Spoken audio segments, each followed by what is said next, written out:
Luego hay desempleo alto porque hay mucha fricción de mover un trabajador de un lado a otro, pero las contrataciones son rápidas. Luego nadie pasa desempleado, nadie, en comillas, pasa desempleado por mucho tiempo. Eso no es muy costoso. Ahora la cosa va para otro lado. La duración del desempleo ha subido fuertemente, eso hace muy costoso el desempleo, pero al mismo tiempo le da mucho más flexibilidad al mercado laboral. Yo creo que el mercado laboral va a ser extremadamente flexible en el caso de Estados Unidos en la vuelta. Eso también me da un poco de esperanza de que se recupere un poco más rápido. ¿Cuáles son los grandes riesgos? Yo soy parte de un comité informal que asesora un par de instituciones internacionales que tiene como misión identificar los riesgos de cola del mundo. Tuvimos la primera reunión por teléfono hace un par de semanas y dada la presentación que di anteriormente no les sorprenderá lo que les dije. Este comité no tiene ningún sentido porque resulta que los grandes riesgos de cola son sorpresas y ninguno de nosotros vamos a ser capaz de predecirlas. No les gustó mucho, no sé si participaré por segunda vez en el comité, pero estos son el tipo de cosas que esta gente hablaba. ¿Okay? Una de las que se mencionaba, y estas son las que, bueno, una que se mencionaba es dificultad para hacer el estímulo de la Reserva Federal. Aquí hay dos temas. Estamos hablando de riesgo recaída, no estoy hablando de riesgo de mediano y largo plazo, después voy a hablar de eso. Uno es la realidad, cuán difícil es deshacer el estímulo para la Reserva Federal. La verdad es que no es muy difícil. Voy a hablar más de eso después. Pero lo que sí me preocupa de nuevo es dinámica de expectativa errada. Aunque no sea muy difícil, ¿qué pasa si la gente piensa que es extremadamente difícil? ¿No es cierto? Y si la gente piensa que es extremadamente difícil, quizás ¿qué pasa? Empiezan a subir las tasas de interés enormemente, eso cambia completamente las posibilidades de política económica y eso puede llevar a una crisis. O sea, el miedo no es tanto a la realidad de deshacer el problema, sino que cómo lo interpreta la gente. ¿No? El efecto de los bloggers y ese tipo de cosas. Otro miedo que se plantea, pero no es imposible pasar por ninguna reunión de hace 10 años en que no se plantee este problema, el colapso del dólar, ¿no? Este es un debate antiquísimo, mucha gente dice que, ¿no es cierto?, la razón por la cual, de hecho muchos de los tipos que son famosos por haber predecido la crisis, la predijeron diciendo que lo que iba a haber era una gran caída del dólar y eso iba a llevar a un sudden stop con lo que pasa en Latinoamérica. Eso no fue lo que pasó. Los tipos son héroes porque predijeron la crisis, pero nadie se les pregunta cuál fue el mecanismo que usaron. El mecanismo no tiene nada que ver con lo que dijeron estos tipos. Pero en fin, esta discusión de si va a caer el dólar o no es una discusión eterna. De mi punto de vista, ausente un cambio grande institucional dentro de Estados Unidos, no veo una mayor razón para una caída fuerte del dólar, porque todavía veo los factores que estaban detrás de lo que mantenía el dólar relativamente alto en el futuro presente. Puede haber una depresión gradual respecto a China, etcétera, pero no hay una razón para un colapso del dólar, de nuevo, ausente de algún fenómeno extraño. Otra pregunta que se planteaba es qué tiene en mente China con su ataque al dólar, un tema relacionado. China en los últimos días, la última semana, ha estado atacando el dólar, ¿no es cierto?, y hablando de sustituir la moneda, etc. Nótese de nuevo, la preocupación no era de que China atacara al dólar, la preocupación es qué tiene en mente China. Es un poco la incertidumbre de por qué lo están haciendo. Esto realmente estúpido los chinos hacer esto, es dispararse en los pies. Entonces la pregunta interesante ahí es por qué lo están haciendo. Y la respuesta típica: tienen problemas políticos internos, entonces siempre es bueno distraer con este tipo de cosas. A mí no me tiene muy preocupado el ataque chino, me tiene preocupado qué es lo que estarán pensando, ese otro problema, pero no, el ataque chino no es serio. Esta es la razón por la cual yo creo no es serio. Si los tipos fueran realmente serios acerca de desplomar el dólar, como fueron los franceses en su época y lo siguen siendo y lo serán para siempre, estarían hablando del euro, estarían hablando del yen. En lugar de eso están hablando del SDRs. ¿Sabes lo que es el SDRs? Eso mismo. El SDR es una moneda indecente que creó el Fondo Monetario hace mucho tiempo, que es una unidad de cuenta. El peso chileno tiene más representación que el SDR. O sea, si los tipos realmente estuvieran pensando en sustituir el dólar, tienen que encontrarme un competidor natural para el dólar, no me tiren una cosa que no tiene ninguna posibilidad de hacerlo, y que tiren un bonito $1.000 millones para darle liquidez a ese mercado es absurdo, ¿no? Así que yo creo que son fuegos artificiales y están en algún propósito distinto de realmente atacar el dólar. Obviamente el shock del petróleo y la verdad que preocupaciones hay en las dos direcciones. Si sube mucho el shock del petróleo, obviamente, ¿no es cierto?, un shock de oferta, que no es el momento de enfrentar un shock de oferta. Una caída fuerte del petróleo produce desequilibrio en Rusia, produce desequilibrio en otros lados del mundo que puede complicar la cosa. En fin, estos no son los que me preocupan a mí mayormente. Ahora me voy a mover a los dos que a mí me preocupan un poco más y en orden creciente de importancia.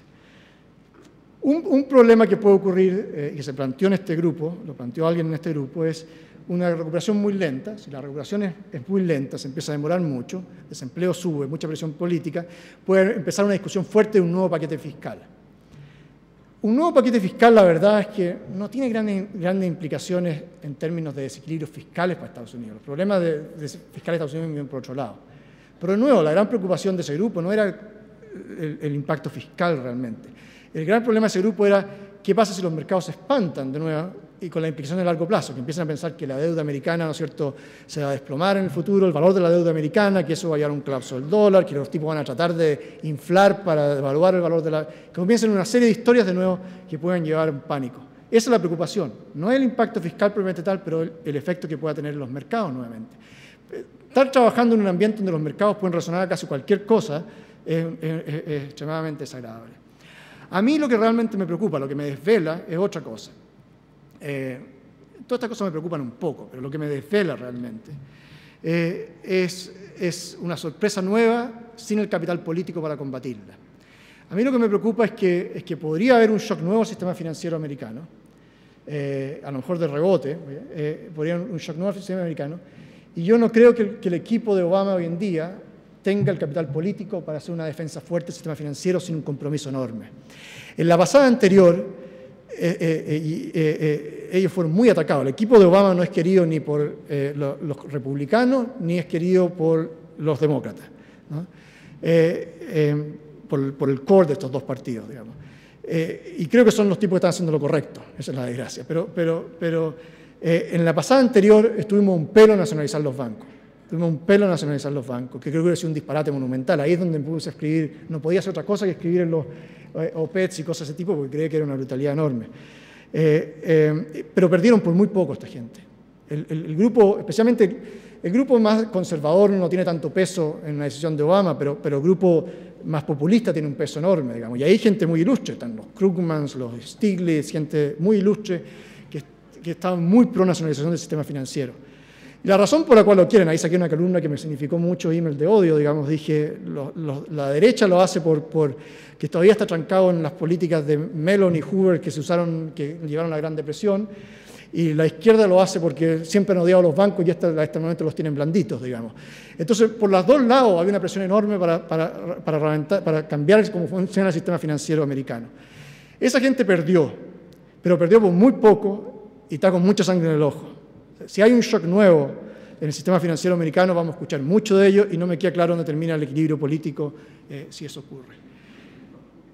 Me queda claro que saldrían todos, comenzarían todos estos OPEDs de nuevo, este tipo de cosas, comenzarían las presiones y eso seguro lleva un pánico mucho más allá del efecto directo del asunto. Ahora, afortunadamente esto no es muy probable, pero puede pasar. Hemos aprendido, ¿no es cierto?, que cosas que son improbables pasan y si pasa, no tenemos el capital. Tenemos la herramienta, lo que me desespera a mí, y eso es lo que me desvela principalmente, que tenemos la herramienta económica para resolver el problema, no tenemos las herramientas políticas para resolver el problema. Nuestras tragedias en nuestros países normalmente es que no tenemos le echamos la culpa al gobierno, no tenemos los recursos para hacerlo. Estos tipos tienen los recursos, tienen los instrumentos, tienen la receta, pero no tienen el capital político para hacerlo. ¿Cuáles son posibles fuentes de sorpresa? ¿De dónde podrían venir? Bueno, sorpresas son sorpresas, así que no sabemos muy bien, pero hay algunos detonantes que son más probables. En Estados Unidos, una cosa que es particularmente preocupante son las propiedades comerciales, préstamos en general. No hemos visto todavía el impacto directo de los préstamos mismos en los bancos, ha sido mucho los activos financieros, etcétera, pero los préstamos mismos todavía están teniendo un impacto creciente en los balances de los bancos. Pero en particular, donde sé que el FED está muy preocupado de esto, son las propiedades comerciales. Todo el mercado de bonos asociados a hipotecas comerciales, etcétera, está trancado. Es por eso que el TALF se está reorientando un poco a ese lado y hay medidas en las cuales están pensando que van a reorientar a ese lado. Y hay un montón de refinanciamientos que vienen por delante y no se sabe dónde se van a encontrar esos recursos. Hay un problema serio. Y el segundo que me preocupa a mí bastante es Europa, ¿no? Europa, sabemos que los bancos europeos están más expuestos que los bancos americanos, de hecho, y han resuelto menos del problema que los bancos americanos. Pero tienen además Europa del Este al lado. Y Europa del Este tiene una bomba de tiempo. En cualquier momento se puede venir abajo algo en Europa del Este. Si se viene abajo Europa del Este, los bancos austriacos van a quedar en muy mal estado, los bancos italianos van a quedar en mal estado, y quién sabe ahí lo que pasa, digamos. No cuesta nada cruzar el océano una vez que pasa algo de este tipo.